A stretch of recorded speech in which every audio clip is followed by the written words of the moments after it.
All right, let's talk about getting rid of rust in our cast iron. You can see this Dutch oven pot has a little bit of rust up here. There's a little bit of rust in the middle of the pot. It's super easy to fix. First thing we're gonna do, we're gonna get some heat on this. We're gonna put it upside down in a smoker that's sitting at 350 degrees. All right, we pulled this off the smoker. Now you can use an oven at about 350 to 400 degrees. We let it go for about 40 minutes. It's nice and hot. While it's hot, I'm gonna take a wire brush and I'm just gonna brush everywhere where there's rust, pretty much around the whole thing, across the top.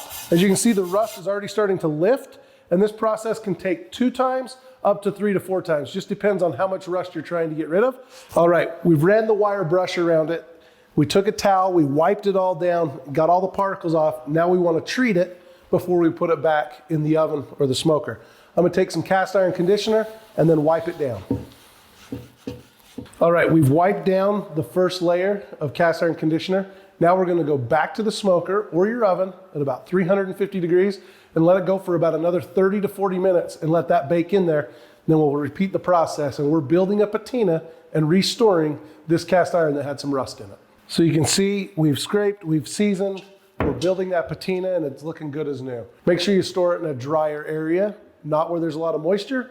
Moisture causes rust, and we don't want to have to repeat this process again. What I like to do is I like to take a little paper towel, fold it over the edge, and then grab your lid and just rest your lid on it there. That opens it up just enough to let some moisture and air in there to keep things dry so it doesn't just condensate.